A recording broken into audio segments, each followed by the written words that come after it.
Another day, another basketball stories na naman ang pagkukwentuhan natin. At ngayon nga ay pag-uusapan natin ang game preview ng Game 1 ng OKC Thunder at San Antonio Spurs at ang balitang sign and trade deal kay LeBron James. Bukas na nga po gaganapin ang Game 1 ng Western Conference Finals sa pagitan ng OKC Thunder laban sa San Antonio Spurs, kung saan gaganapin nga po ito sa lugar ng Oklahoma City. Yes, hawak nga po ng Thunder ang home court advantage sa kanilang first game. Kaya hindi na nga po nakakagulat bakit kahit man tinalo na ng 4 na beses ng Spurs ang OKC sa kanilang regular season series, ay ang ating defending champions para naman nga pong itinuturing dito bilang limado, habang dehador naman nga po dito ang San Antonio Spurs sa kabila ng pagkakaroon nila ng isang Victor Wembanyama.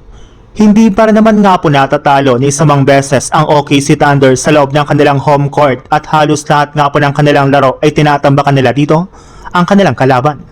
Pero hindi rin naman nga po pwedeng magpakampante ang OKC Thunder, since may chance pa rin nga po na ma-upset sila ng Spurs sa kanilang Game 1 kapag hindi nga po nila napigilan at ma-shutdown dito si Victor Wembanyama. Sa ibang balita naman, nagawa nga po na ma-upset ng Cleveland Cavaliers ang number 1 seed na Pistons matapos nila itong talunin at tambakan sa Game 7 sa kanilang serye sa loob mismo ng home court nito sa score na 125-94.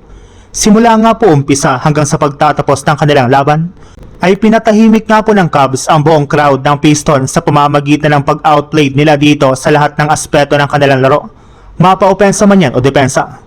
Bagamat man nga po nag-struggle ulit si Harden sa kanyang shooting sa Game 7, ay literal na naman nga po siyang binuhat ng kanyang mga teammates, lalo na sina Donovan Mitchell na nagtala ng 26 points at si Sam Merrill na kumuha naman ng 23 points off the bench.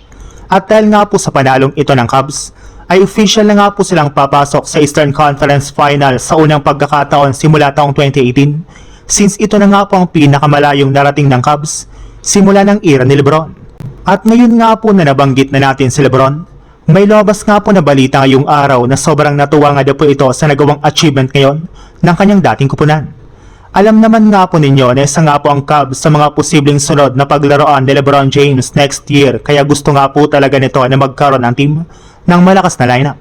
May inilabas na rin naman nga po na balita na pwede rin naman nga po nakausapin ng Lakers si LeBron para gamitin siya sa isang sign and trade deal sa Cavs para makuha ang matagal na nga po nilang target na si Jarrett Allen na may pagtatandem nila kay Luka Doncic.